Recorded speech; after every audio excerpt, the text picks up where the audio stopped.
začnem, bom samo razložil. Sem zelo vesel, da so študentje, torej, ker sem jaz delal format za študente. Se boste videli, kako je to, upam, da mi boste ostali odpustili. Jaz sem drugačen načelo, ne moram reči, da sem resen človek, nisem resen človek, ampak se resno ukvarjam. S tem druga stvar pa je, jaz imam skript napisan, kdaj moram klikati, lahko da se bom kdaj zmotil. Super. Bomo videli, kako to poteka.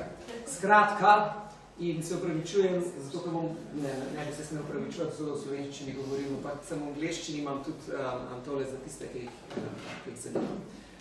Skratka, komedije lahko pogorijo iz najrazličnejših razlogov. Marsikateri izmed teh so popolnoma banalni.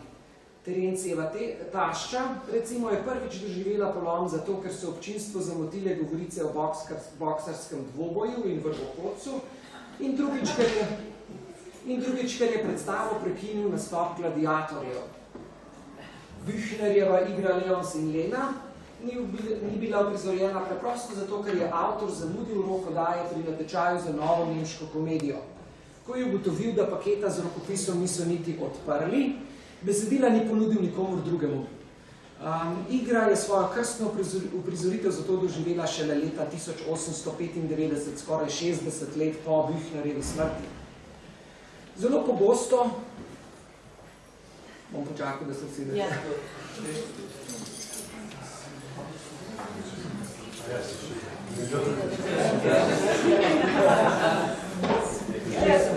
Je dosti prostora še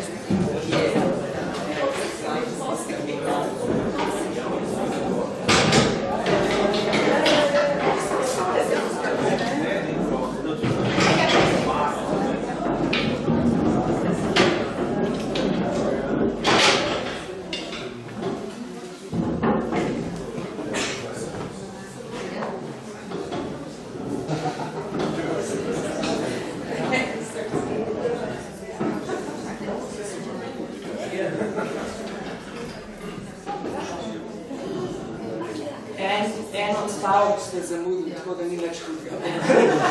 Bom kar nadaljeval, kar naprej.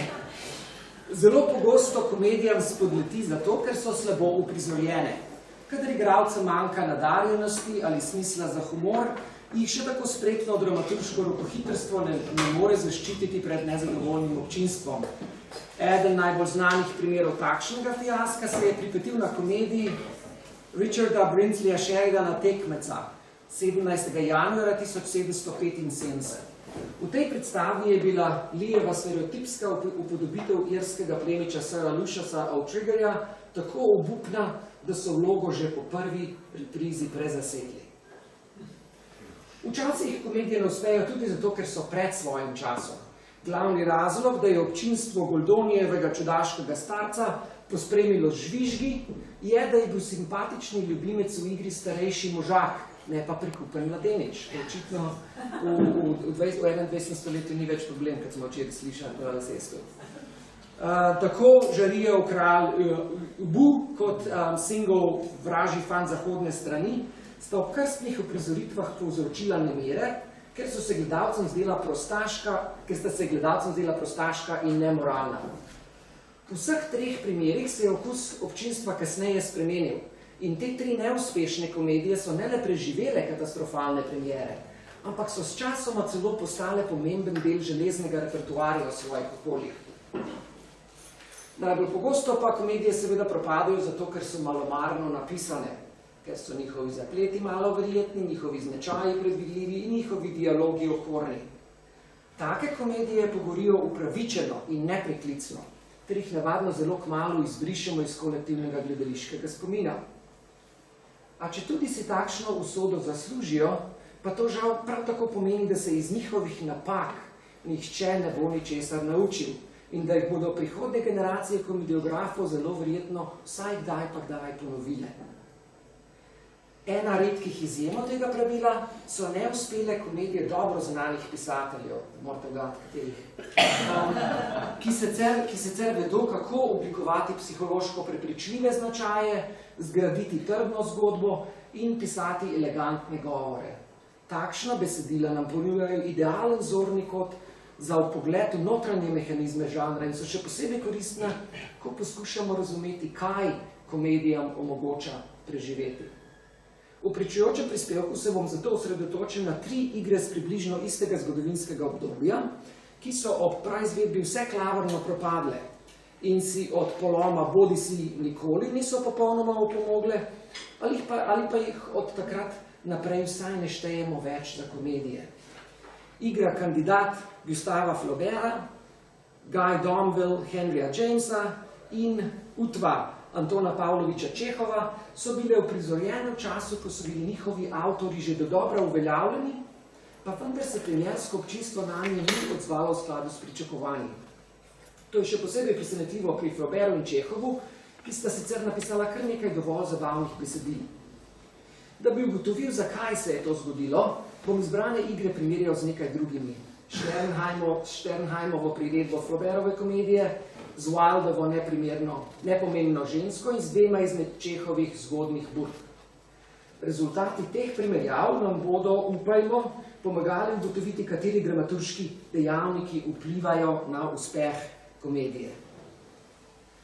V času ob premieri komedije Kandidat 11. marca 1874 je bil Flaubert splošno priznan za najvplivnejšega francoskega romantistka svoje generacije.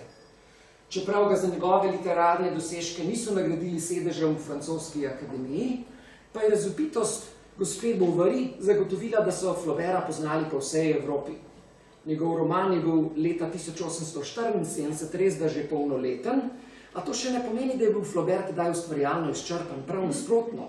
Njegova druga realistična mojstrovina, avtobiografski roman Vzgoja srca, je išla le 5 let pred Kandidatom in še enkrat potrdila avtorjev vpliv na novo literarno smer. Kandidat je bil nemara res napisan v naglici.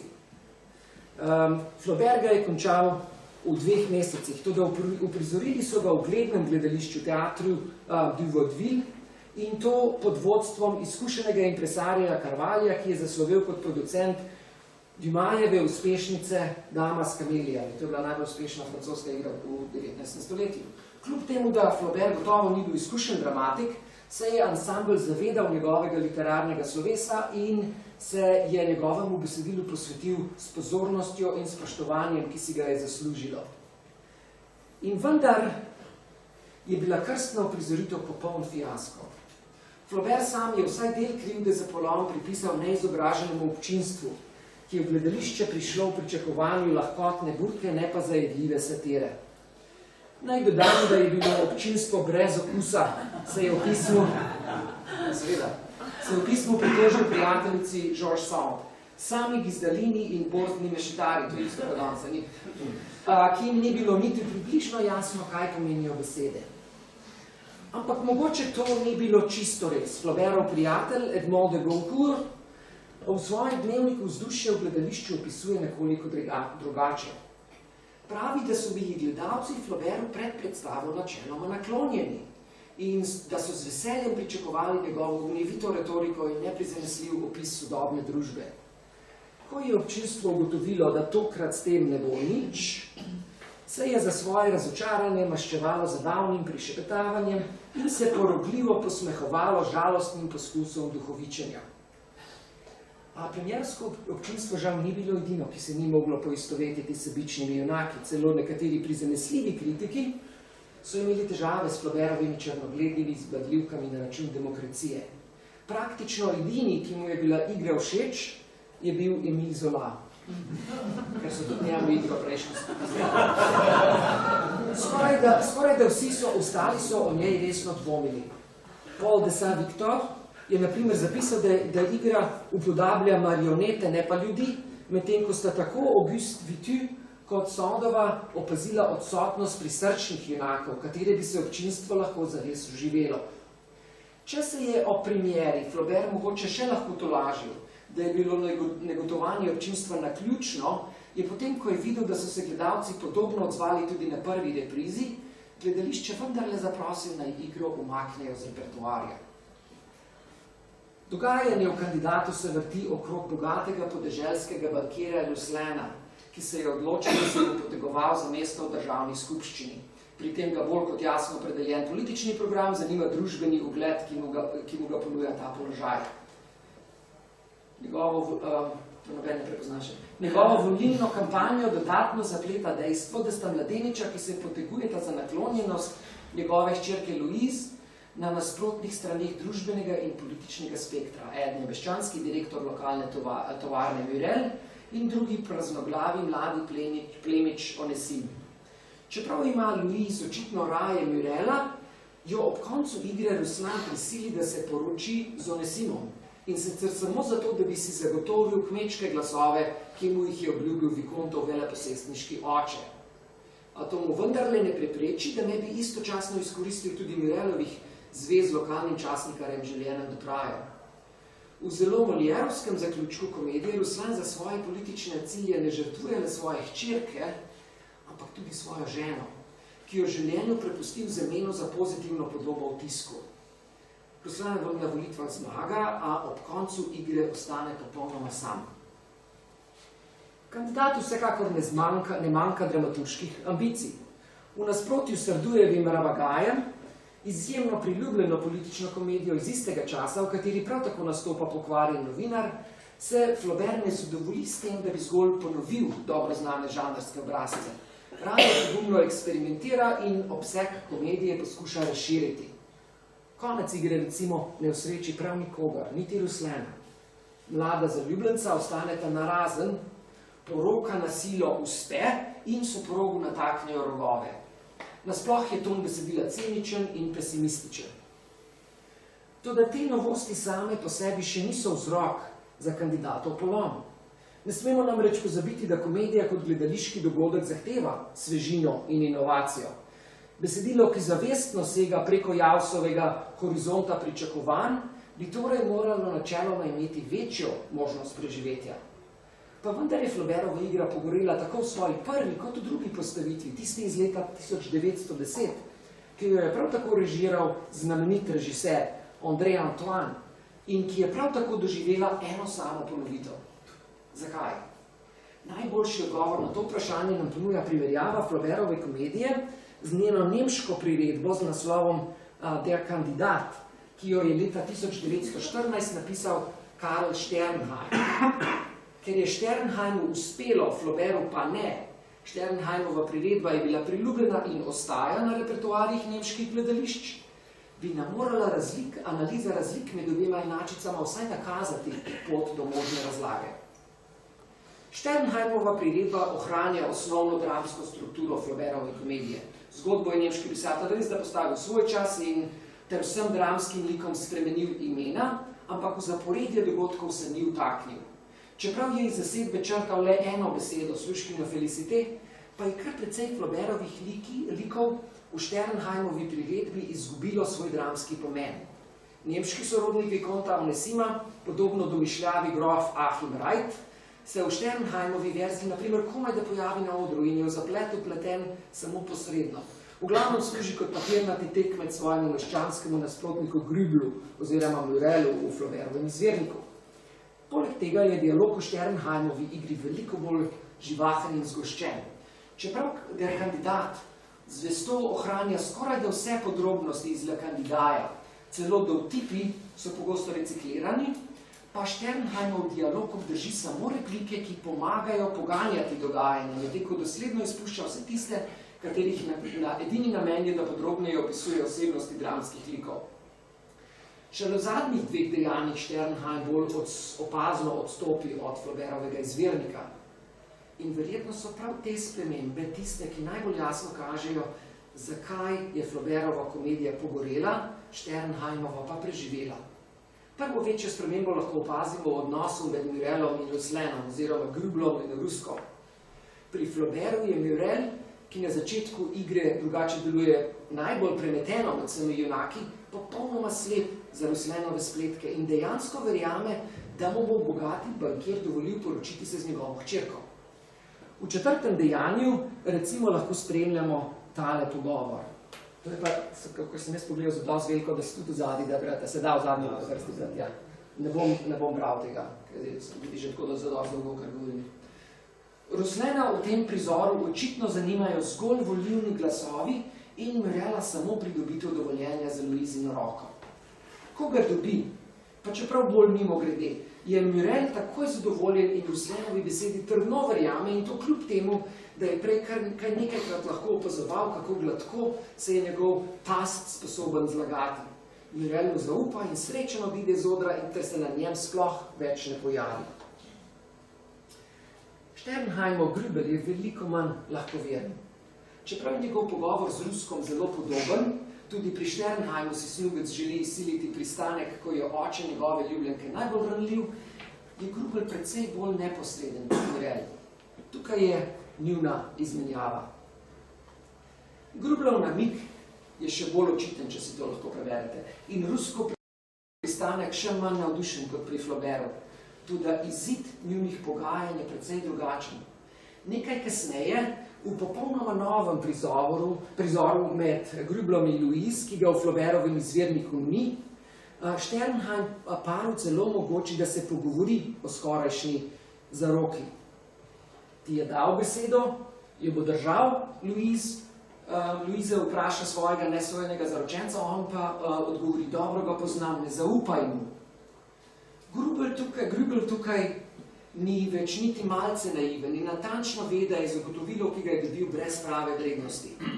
Ostaja inteligenten in pripravljen na vse možne scenarije. V naslednjem prizoru Sternheim ponovi Flaubertov najbolj neprijeten dialog, v katerem oče svojo hčerko na kolenih moleduje, naj se žrtvuje za njegov politični uspeh in pristane na poroko z bedastim grofom Achimom. Tako kot v francoskem izvirniku, tudi v nemški priredbi Louise navsedadne privoli. A od tu naprej se igri razlikujeta. V nasprotju s Flaubertom, Sternheim ubogljive hčerke ne obsodi na hladen zakon s kuklim snobom, ampak svojima zaljubljencema dovoli, da pobegneta in se na skrivaj poročita. Tak konec kandidatu povrne nekaj tradicionalne komične lahkotnosti, ter hkrati Grübel pomaga ohraniti njegovo dramsko integriteto. S tem, ko Grübelu podeli intelektualno avtonomijo, Sternheimu uspe pomemben dosežek. V Flaubertovo komedijo vključi racionalnega junaka, katerega glavna funkcija je, da prevzame vlogo treznega klovna v humorističnem duetu pod temelju komične dramaturgije. O tem smo veliko včeraj slišali. Filant pa Alceste. To je točno to, pa mes je bilo še v drugih referatih. V premierih so se Flaubertovi kritiki pritoževali, češ da kandidatu manjka simpatičnih likov. Kar mu res manjka, je vsaj en dosledno razumen junak, ki bi služil kot protiutež iracionalnosti Flaubertove dramske resničnosti. Z drugimi besedami, Flaubertov kandidat je pogorel, ker pogreša razgovor med razumom in nerazumom. Celotna komedija je podana v istem intelektualnem ključu. Eni nespametni izjavi sledi druga, brez najmanjšega premora za logiko. Ne bi nas smelo torej posebej presenetiti, da se je občinstvo tako kmalu naveličalo. Res je, kot je opazil že Aristotel, da komedija v prvi vrsti posnema ljudi, ki so slabši od nas. Toda prav tako potrebuje ljudi, ki so od nas boljši. Če hočemo uživati v estetski upodobitvi neumnosti, moramo prav tako občudovati intelektualno spretnost, ki jo razkriva. In če ta plast komične dialektike manjka, ostanemo nepotešeni. Flaubert in James sta se osebno poznala in sta se med Jamesovimi obiski v Parizu velikokrat tudi srečala. Tako kot Flauberta so tudi Jamesa bralci v času praizvedbe Guya Donvilla bolj spoštovali kot ljubili. A kljub temu je igralec in impresarij George Alexander dovolj verjel njegov literarni dar, da ga je zaprosil naj za slovesno odprtje prenovljenega gledališča St. James napiše novo igro. Guy Donville je postavljen v čas ob koncu 18. stoletja in gledališke delavnice so se zelo potrudili, da bi bili kostumi in scenski elementi zgodovinsko natančni. Na premiero 5. januarja 1895 je avtorju v podporo prišla skupina Jamesovih prijateljev. On sam pa je imel preveč treme in si je šel raje ogledati izjemno priljubljeno uprizoritev Wildovega vzornega soproga, ki je bila na sporedu le nekaj 100 metrov stran in je bila prvič izvedena le 2 dni prej. Prvo dejanje Jamesove igre je bilo sprejeto dokaj ljudno, toda v drugem se je začelo občinstvo opazno presedati. Če se spomnite, včeraj smo se pogovarjali o tem, kako se občinstvo obnaša, odziva v resnih igrah. Noben ne ve, pa komedije, če se ne smejejo, če veš za resno igro, je uspešna, ali ne, če potem kako se ljudje presedajo. Čim se začne presedati, pa me začejo hitreje govoriti. Ob koncu večera so se gledalci na glas norčevali iz nekaterih bolj sentimentalnih monologov. In ko so igralci Jamesa, kot je bila navada v viktorijanski dobi, po predstavi povabili pred zaveso, da bi ga predstavili občinstvu, mu je velik del gledalcev neusmišljeno žvižgal in se mu posmehoval. Leon Edel v svoji spremni besedi domneva, da je bil James nemara stranska žrtev organizirane skupine gledalcev, ki niso marali Aleksandra in so premiero namerno motili zaradi njega, ne pa zaradi pisatelja, ampak James je bil v vsakem primeru globoko prizadet in je za vselej opustil misel na uspešno dramsko kariero. Obnašanje občinstva na premieri je bilo tako neprimerno, da so ga v svojih ocenah omenili tudi vsi kritiki. A ne glede na to, kako popustljivi so bili taki težkokategorniki, kot so George Bernard Shaw, A.G. Wells, William Archer in Arnold Bennett, njihova upravičevanja pomanjkljivosti Jamesovega besedila usode uprizoritve niso spremenila. V reprizah je bilo občinstvo sicer veliko bolj vljudno kot na premieri, ampak do takrat je bila škoda že narejena. Kljub temu, da je uprizoritev ostala na sporedu predvidene 4 tedne, preden so jo dokončno umaknili iz odra, besedila kasneje niso več nikoli javno uprizorili. Guy Domville je podnaslovljen kot igra in ne kot komedija. Toda to prav tako velja za njegovega sočasnega konkurenta Wildovega vzornega soproga. Že prve vrstice besedila jasno dokazuje, da je tudi James poskušal napisati tako imenovano konverzacijsko igro, polno duhovičen in šaljivih pogovorov. Osrednji junak igre, Guy Domville, je član starodavne angleške katoliške rodbine. Na semenišče se pripravlja, ko ga spletkarski Lord Devenish obvesti, da je zaradi nepričakovane smrti nadebudni novomašnik nenadoma postal starosta rodbine in da zdaj od njega vsi pričakujejo poroko z daljno sorodnico Mary Brazier, ki je seveda Devenishova nezakonska hči.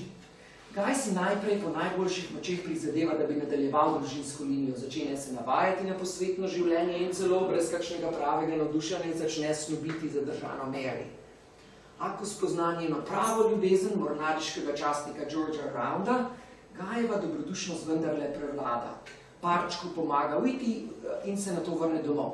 Devenish, ki si je že od vsega začetka v glavnem prizadeval popraviti mladostno napako in se končno poročiti z gospod Domville, Maryno vdovelo mamo ne vrže puške kar takoj v koruzo. Še zmeraj upa, da se bo Guy le oženil in ga poskuša prepričati, da je bil pravzaprav že ves čas zaljubljen v gospod Peverell.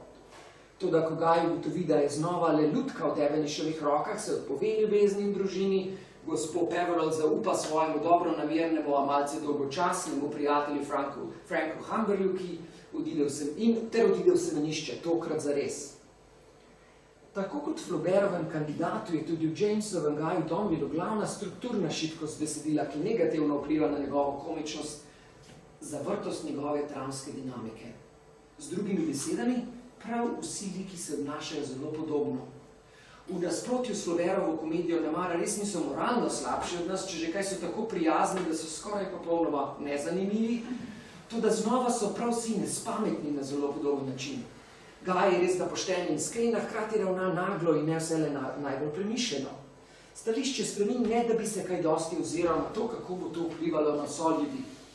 Lord Devenish se sprva zdi hladnokrven in preračunljiv, toda vsaj dvakrat se pošteno ušteje. Celo najbolj optimistični gledalci se verjetno zavedajo, da se njegovo vtikanje v Guyovo ljubezensko življenje ne bo dobro končalo. Še manj razsodna je gospa Peverell. Čeprav svoje čustva dogaja zaupa svojemu prijatelju Franku, ob koncu ostaja nesrečna, ker se ne more pripraviti, da bi to priznala tudi Guyu samemu. Načrt poročnika bojne ladje Rounda je otroči, uboga Mary ne zmore ugotoviti, kako naj se izogne nezaželeni poroki, medtem ko Frank le nemočno godrnja. Skratka, Jamesova komična dialektika pogreša racionalno alternativo nerazumnosti, ki preveva dejanja praktično vseh dramskih likov. James se je zavedal, da je nekaj z igro narobe, zato jo je takoj po premieri poskusil popraviti. Najbolj opazna sprememba, ki jo je naredil še pred naslednjo predstavo, je bila črtanje večine pijanskega prizora vsega drugega dejanja, v katerem Round poskuša opiti Gaja, da bi izvedel, kaj leta v resnici namerava narediti. Skoraj 7 strani besedila je odstranil, to je samo en primer. Toda spremembe žal niso imele opaznega vpliva na sprejem. Čeprav se je večina kritikov strinjala, da je ta prizor zelo neprepričljiv, pa zgolj dejstvo, da se je Guy zdaj obnašal bolj dosledno kot prej, ni bilo dovolj, da bi se igralcem povrnila samozavest. V nasprotju z relativno majhnimi spremembami, ki so Sheridanova tekmeca spremenile v uspešnico in Sternheimu pomagale oživiti Flauberovega kandidata, Jamesovi rezi niso imeli želenega učinka. Zakaj ne? Ker neizkušeni James ni imel tako naravnega dramskega nagona kot rotirani Sternheim, ali morda zato, ker dinamike njegove igre pač ni mogoče kar tako popraviti. Naj ponudim še en možen odgovor. Glavni razlog za to, da v več kot 100 letih po pravi izvedbi besedila še nikomur ni uspelo na novo napisati, je, da takšna privedba že obstaja, oziroma bolj natančno, obstajala je že še prednje bila Jamesova igra sploh napisana. Tu mislim na Wildovo igro Nepomembna ženska iz leta 1893, ki jo je James seveda poznal. Jamesov odnos do Wilda je bil svoje vrste. Po eni strani ga osebno zagotovo ni maral, po drugi strani pa so ga Wildovi komedije, kot dokazuje njegova prisotnost na predstavi vzornega soproga, vendarle privlačile. Z tega stališča lahko večino Jamesovih dramskih besedil, še zlasti Guya Domvilla, razumemo vsaj kot neposreden odziv na Wildov komični stil, če ne celo kot poizkus, da bi Wildov pristop k komediji izboljšal. Očitne vzporednice med Nepomembno žensko in Guyem Domvillom je težko spregledati. Obe igri se odvijata na podeželju med aristokrati in ljudmi zgornjega srednjega sloja. Obe se ukvarjata s podobnimi zadevami, vprašanji o družinski pripadnosti in vlogi, ki jo v spodobni družbi igrajo nezakonski otroci, ter jih razrešujeta na podobno melodramatičen način. Celo ključni rekvizit v obeh igrah, moške rokavice, je enak. V Wildovi igri je sicer nekaj več oseb kot v Jamesovi, tudi osrednji junaki so si presenetljivo podobni. Lord Devenish in Lord Illingworth sta oba inteligentna in moralno sporna. Gospa Arbuthnot je bolj trmasta kot gospa Domville, tudi obe sta vzgojili nezakonska otroka. In tudi oba mladeniča, Gerald in Guy, sta podobno puritanska v svojih pogledih na svet. A dinamika odnosov med junaki je pri Jamesu zelo drugačna kot pri Wildu. Medtem ko v Guyu Domvillu občinstvo pogosto le s težavo prenaša nerazumno obnašanje dobrih ljudi, ki pa se zlepa ne znajo pravilno odločiti, se jim nepomembni ženski tudi najbolj vprašljiva dejanja moralno oporečnih junakov navadno zdijo povsem logična. To lahko zelo jasno vidimo v obeh prizorih, v katerih starši razpravljajo o prihodnosti svojih nezakonskih otrok. V Guyu Domvillu se Lord Devenish in gospa Domville, potem ko izvesta, da je Mary pobegnila s poročnikom bojne ladje Roundom, zelo hitro vdata v sodo. Ne gresta, pravi Lord Devenish, in ko ga zgrožena gospa Domville vpraša, gresta in se poročita, in brez pomisleka odgovori. Gresta in komu mar, tu je še zmeraj Guy, on je še zmeraj Domville, še zmeraj ima lahko dediče. Na prvi pogled se zdi, da ve, kaj dela, ampak njegov odziv je prenagljen in brez prave intelektualno dosledne motivacije. V primerljivem pogovoru nepomembni ženski v Wildu uspe nekaj popolnoma drugačnega. Podobno blaziran odgovor Lorda Illingwortha poda tako, da se nam zdi skoraj da sprejemljiv. V skladu z nesmiselnimi angleškimi zakoni, reče Illingworth svoji nekdanji ljubici in materi svojega sina, gospe Arbuthnot, ne morem priznati Geralda, lahko pa mu zapustim svoje imetje. Posestva Illingworth ni mogoče prenesti, a to je itak dolgočasna razvalina. Lahko pa bi imel Ashley, ki je mnogo prijetnejši, Harborough, ki ima najboljše lovišče v severni Angliji, in hiša na St. James Square. Kaj boljše, kot človek sploh še želi. Illingworth svojo moralno odgovornost tukaj obravnava kot potrošno drobino, pa vendar je intelektualna veljavnost njegovega predloga manj sporna kot Devenishove spletke. In vsekakor veliko bolj duhovita. Ne glede na to, kakšne pomisleke je imel James o Wildovi pretirani nagnjenosti k aforizmom kot sredstvu za zagotavljanje komične dialektike, je zelo verjetno, da se bo morebitna priredba Guya Domvilla, če se je bo kdaj seveda lotil, v svojih poskusih pobuditi Jamesovo igro zgledovala po Wildovih komedijah. Posodabljanje Jamesovih dotipov bi skoraj zagotovo vodilo nazaj k točno tistim besedilom, od katerih se je on sam želel distancirati. In če si bo taka priredba res prizadevala, da bi novi Guy Donville deloval bolje od izvirnika, si bo skoraj zagotovo sposojala iz Wildovih komedij. Ko sem jaz dal referat prebrati moji ženi, ki ima tudi doktorat iz gledališča, je rekla, joj, te bom noben te prvih dveh iger poznal, bo zelo dolgočasno, boste tretjo vsi poznali. Zdaj se upajmo, da dolažim. Svetovna praizvedba Utve Antona Pavloviča Čehova je bila uprizorjena 17. oktobra po starem koledarju 1896 v Aleksandrinskem gledališču v Sankt Peterburgu. Čehova je pred predstavo skrbelo, da ansambel ni dovolj kakovosten in da igralci ne bodo vedeli, kako naj se spoprimejo z novo vrsto besedila. Takoj, ko se je zavesa dvignila, so se njegove bojazni uresničile. Gledalci so bili že od vsega začetka neprijazni. Smejali so se njinemu monologu, ne se ti smešno, ampak dobro, in žvižgali izvajalcem. Nežno Vero Komisarževsko, edino igralko v zasedbi, ki je po Čehovem mnenju znala podajati njegov dialog, je odziv občinstva tako prizadel, da je izgubila glas in je komaj da lahko nadaljevala z nastopanjem. Čehova je ta izkušnja popolnoma potrla. V zadnjih dveh dejanjih se je skril za odrju in se zaobljubil, da za gledališče ne bo več mislil. Pa je.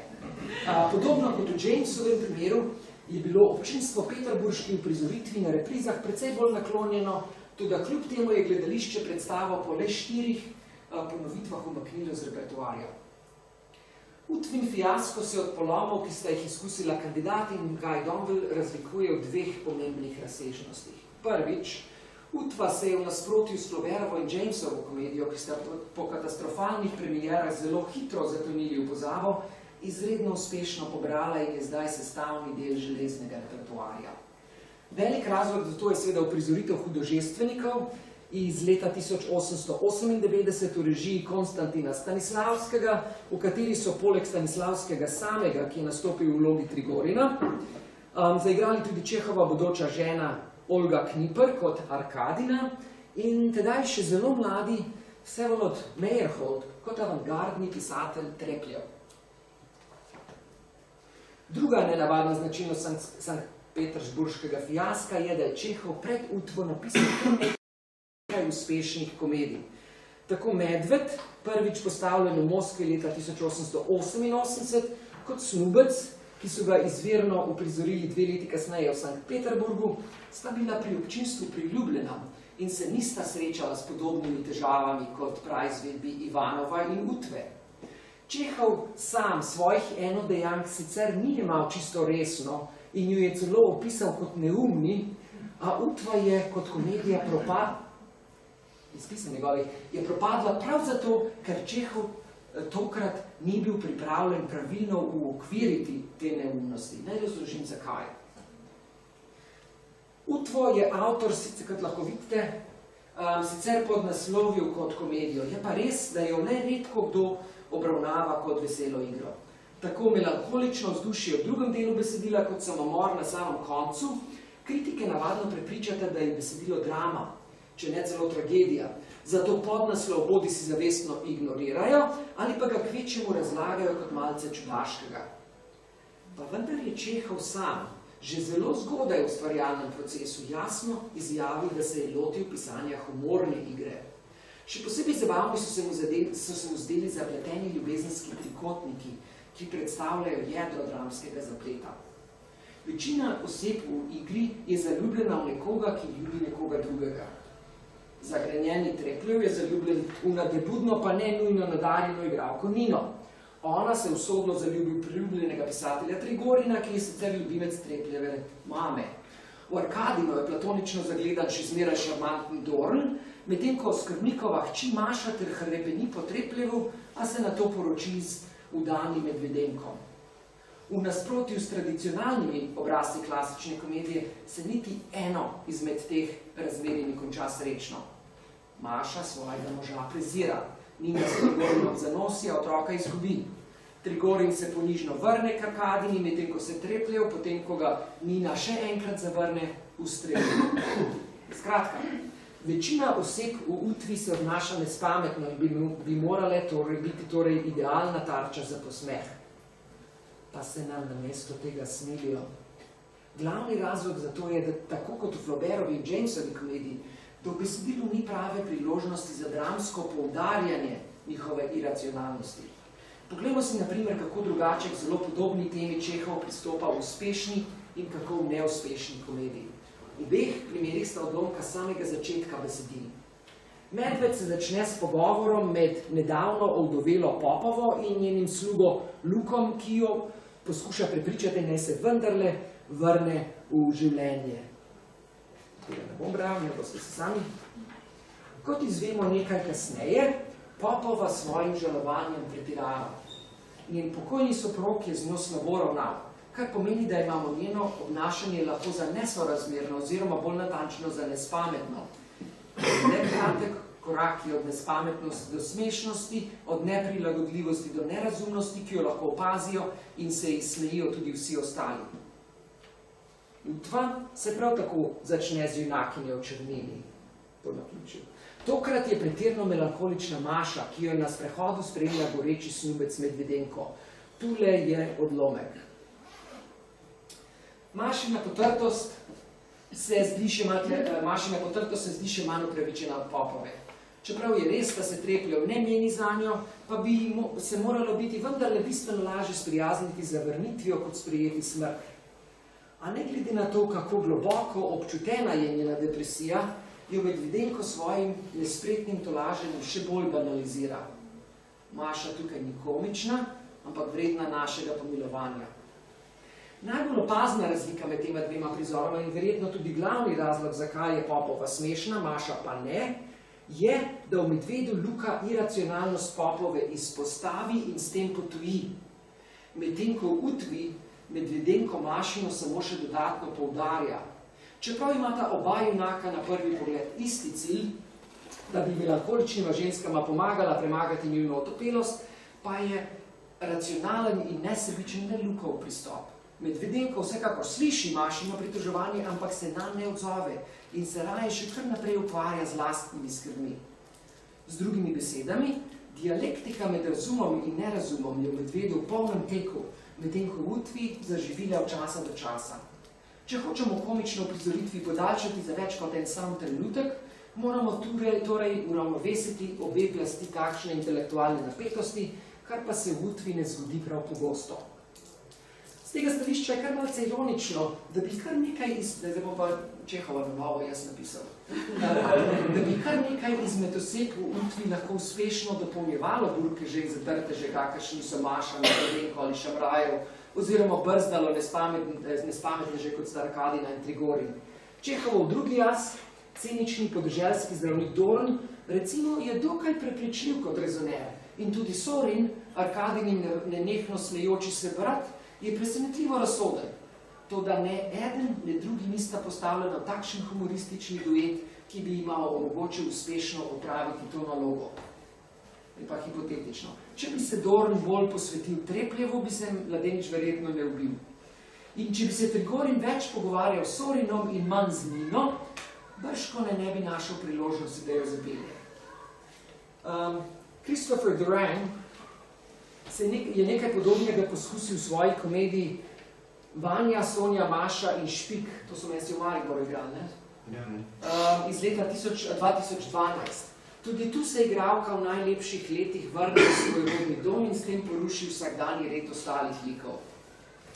A ker ima v Durangovi parodiji vsak komični junak prikladnega partnerja, ki mu pravočasno podaja iztočnice, ob koncu igre Maša brez večjih čustvenih pretresov svojega nezvestega mlajšega ljubimca zapusti in vsi nastopajoči preživijo. Brez kakšnih podobnih dramaturških posegov, razum in nerazum v Utvi krožita v sporednih komičnih orbitah, ki se le redko približata druga drugi. Skoraj se zdi, kot da si je Čehov po uspehu svojih enodejanj zaželel novih izzivov in da je v Utvi namenoma premešal vse naravne komične kombinacije. Glede na to, kako sta dramaturško zastavljena striček Vanja in Češnjev vrt, preostali dve besedili, ki jo je Čehov označil kot komediji, lahko domnevamo, da je zelo kmalu ugotovil, kje se je pri komičnem eksperimentiranju v Utvi uštel.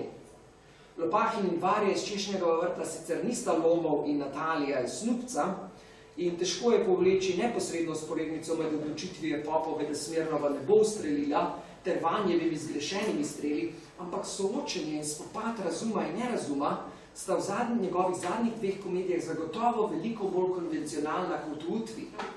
Čeprav so komični liki v stričku Vanji in Češnjevem vrtu še zmeraj protislovni, nepredvidljivi in negotovi, pa njihovo nerazsodnost skoraj zmeraj spremlja tudi razum. Z drugimi besedami, v njihovi norosti je metoda. Čehovljanska komedija je pogosto zelo pretanjena in le redko preprosta, toda pri njegovih komičnih junakih je uvid prav tako pomemben kot njihova neznatnost.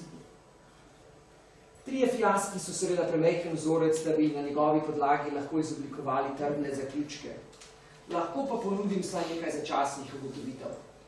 Dokaj samozavestno lahko na primer zatrdim, da uspeh komedije ni odvisen izključno od natančnega in prepričljivega razgaljenja človeških pomanjkljivosti in napak, kot to trdi tradicionalna komična teorija. Vse tri komedije, ki smo se jih na kratko ogledali v pričujočem prispevku, jasno dokazuje, da občinstvo, ne glede na to, kako pronicljiv in psihološko poglobljen je prikaz posameznikove ali skupinske iracionalnosti, od avtorjev vseeno pričakuje, da jo bodo uravnotežili tudi z razumom.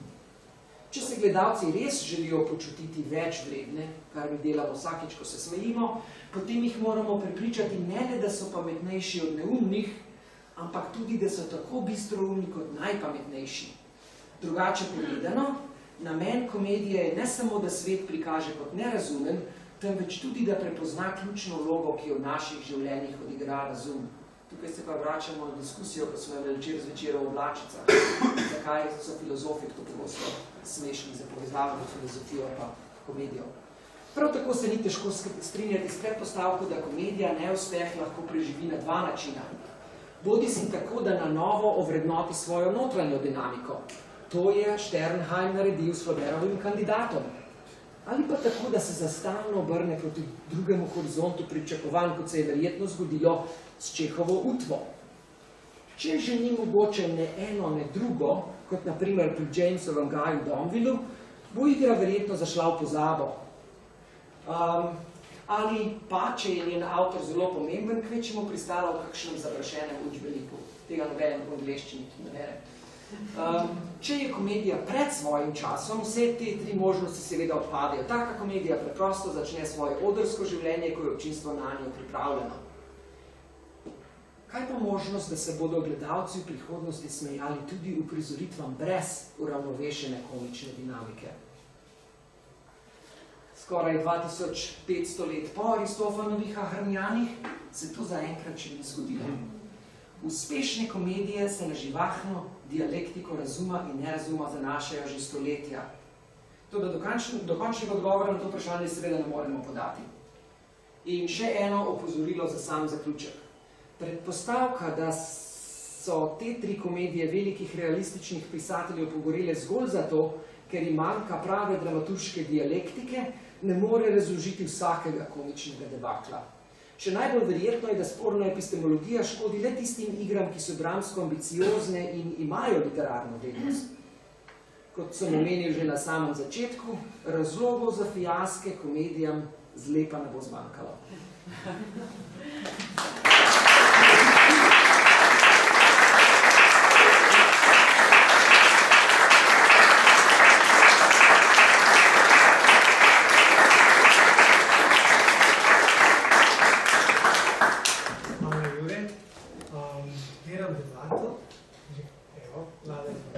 Thank you very much for a really exciting and brilliant analysis.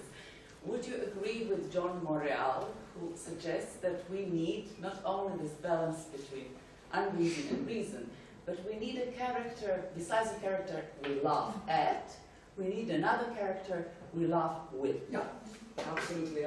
He's actually right about many things. Yes. I find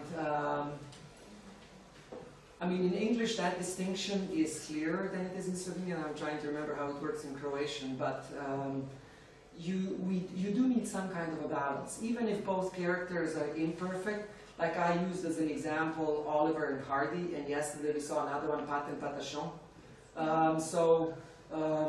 You have a number of those ones, neither one of them is particularly smart, but in the English term, I was actually struggling with how to translate that into Slovenian. If someone could give me a better use, I'll give you credit. I'll write a footnote in my essay.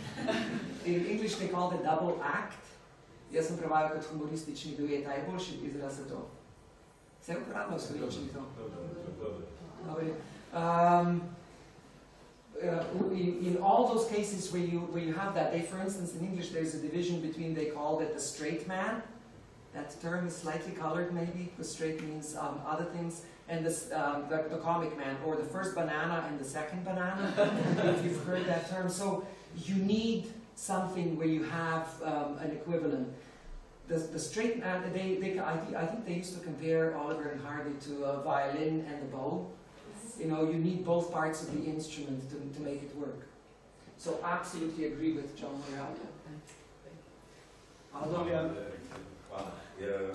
Najprej hvala za res odlično zelo zanimivo tudi predavanje. Zdaj, mislim, s to dopolnitvijo, ravno Vlada zdaj dodala, se zdi stvar popolna. Ampak jaz bi rad malo zakompliciral, če voliš. Mislim, ne bi ti rad zakompliciral življenje, ampak bi malo zakompliciral te situacije, ki sem jo tako predstavil, Vlada je malo pomagala. In zdaj bi povezal s tem, kar si ti včeraj pravzaprav prispeval k njenem plenarnem predavanju, kar se mi zdi čudovito, kako se lepo dopolnjujeta.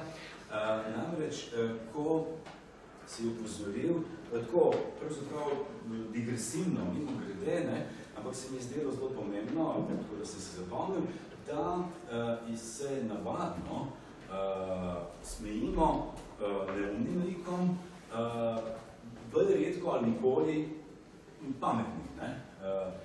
In to je nek morda zanimiv fenomen, vreden neke resne dramaturške analize, zakaj je temu tako. To, kar si nam danes res odlično predstavil, je ravno to dialektična komičnost, komična dialektika, kakorkoli bomo to pomenovali, ker imamo komične duete in se potem ta dialektika, to ravnotežje vzpostavlja, kar omogoča te komične efekte, ki jih poznamo, Oliver Hardy in podobno. Zdaj, tukaj prihajamo do točke, kjer bi rad zakomplicirali.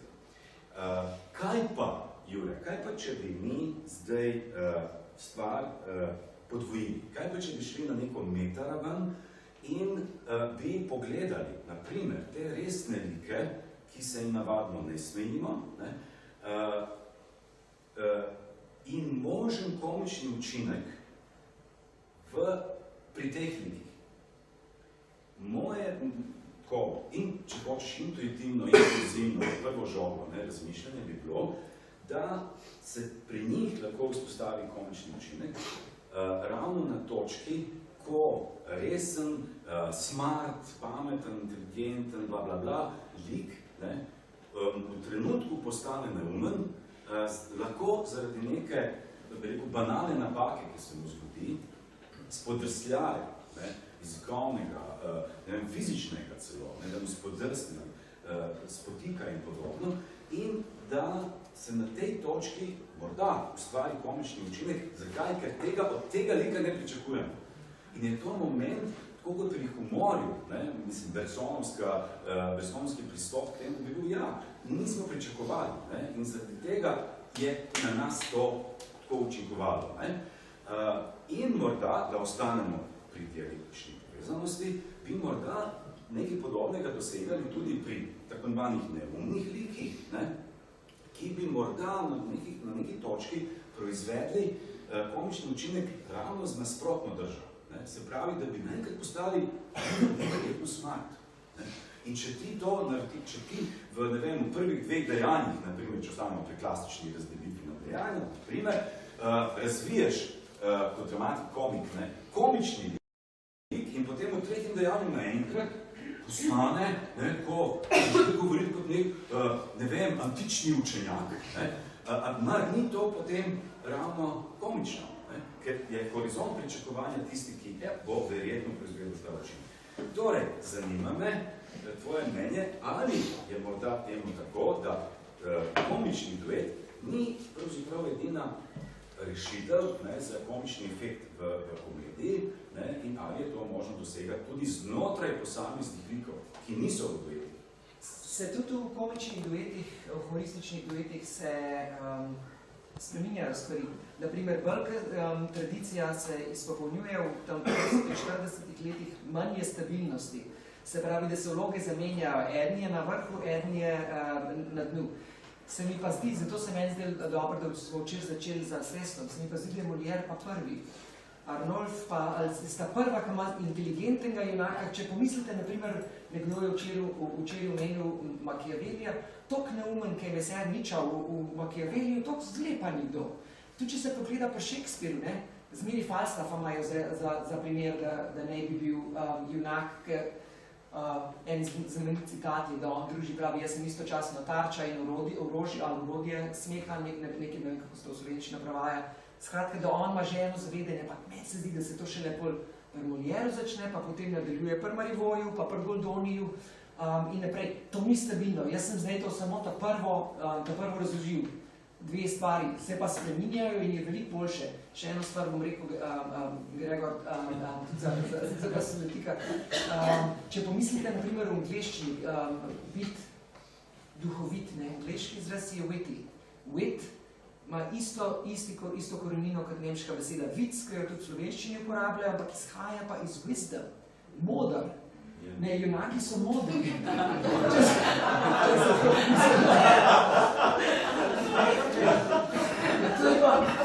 Zdaj sem jaz povedal nekaj glasupa, nekaj pametnega, pa se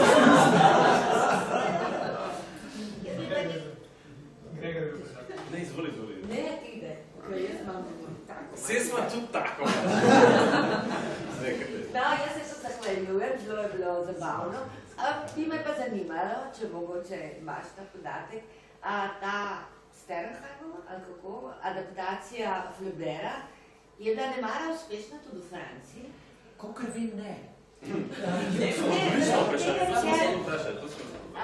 Tudi to, kar je rekel Alda, se mi zdi, kako se že to formulira, ker se mi zdi, da je dosti odvisno kot koncu tudi od časa Emilieja, ker se neka komedija pojavi. In ko si govoril o tem, da so vsi tako grdi in neumni, sem avtomatično pol ob tej adaptaciji pomislila, ja, pa seveda to v Nemčiji bolj funkcionira kot v Franciji. Oprosti, no. Zanimivo je zdaj vprašanje. Pri avtorju, ki je toliko pomemben kot Flaubert, bi si predstavljal, da se bo našel režiser, ki bo rekel, to je pa Mojstrovina, pa bom jaz vodil. Pa zaenkrat, če niso, medtem ko Sternheima, naprimer, Sternheim je tako dober dramatik sam na sebi, Sternheima še zmeri uprizarjajo. Verjetno bi imeli Francozi dovolj intelektualnega snobizma, da ne bi šli povedati. Meni se zdi, da bi bil to bolj razlog. Že tako so, tam je relativno malo nefrancoskega repertoarja, če se pogleda. Nisem pa ugotovil. Mene je še bolj presenečal, moram kategorično reči, da ni bilo, rekel sem, da ni, kakor vem. James je eden največjih pisateljev ameriških sploh, da se kdo ne bi njegove igre lotil. Jaz sem bil prav presenečen, jaz sem to predavanje testiral na njegovo interni raziskovalni forum. Ena moja kolegica, ki je zelo veliko prebrala, je prebrala igro, se rekel, hvala Bogu, da me kdo pozna. To je tako slabo, da to ni za brati. To je ena tistih stvari, ki razmišljaš, kako da je nekdo, ki ima tak smisel drugače, da mu ni uspel. Bi si pa mislil, če se igro pogleda, jaz sem enkrat o tem že pisal v primerjavi s Cankarjem za Narodov blagor. Narodov blagor zelo pomembna igra, ampak je Narodov blagor boljši od Flaubera v tem primeru. Sam zdaj boš to Francozom rekel, da te vidi. To je pa druga stvar. Ne vem, se odgovoril na vprašanje. No. Ja. Jaz sem ga hotel do neke mere ponoviti. No. Na nek način sam sem zelo užival v vaši predstavitvi, se mi zdaj super.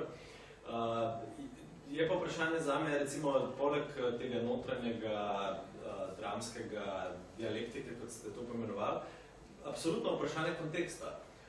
Zdi se mi, da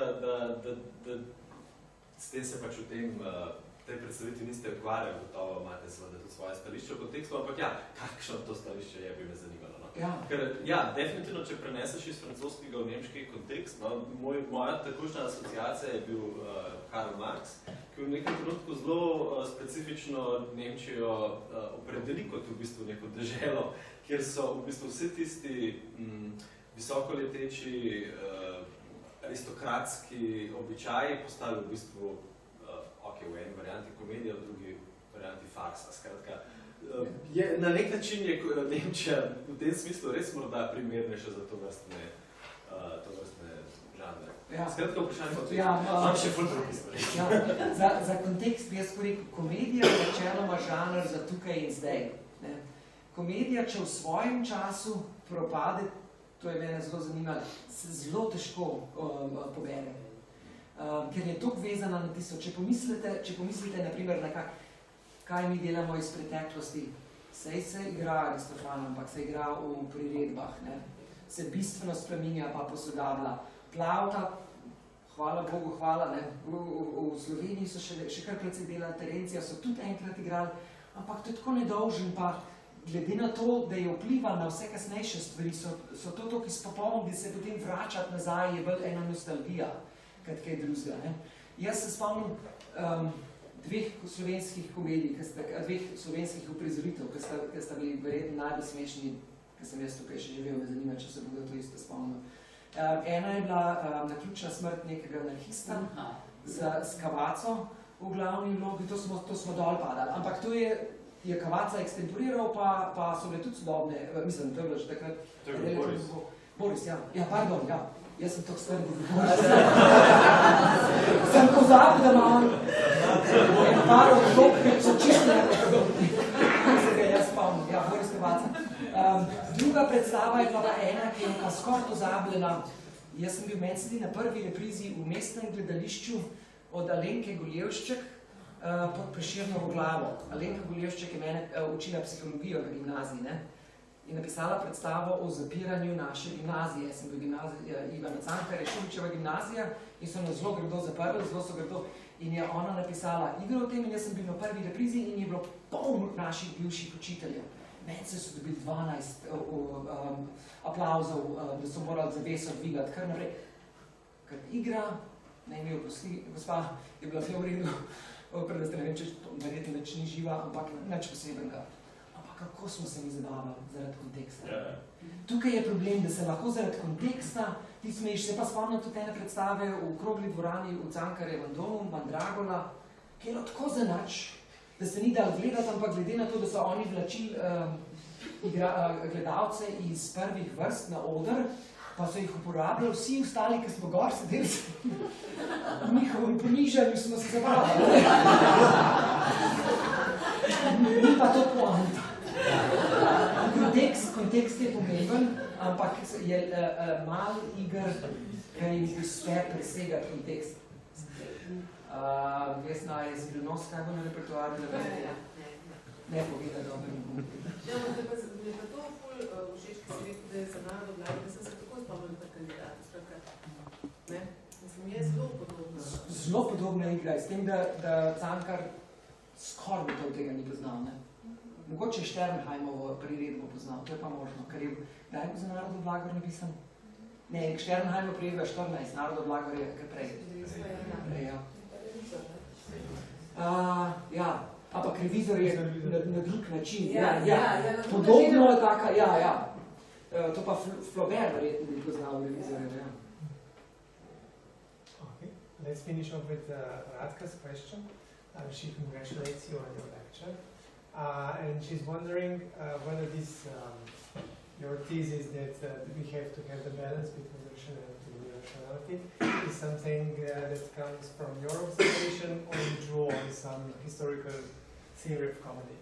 Yeah. In which one? I always assume that part of scholarship is to come up with your own ideas. Not to, so hopefully I'm flattered that she thought was maybe someone else's. No, it's all mine. I'll take full credit for that one. Yeah. I'm sure that if you looked closely enough, you'd find something comparable somewhere else.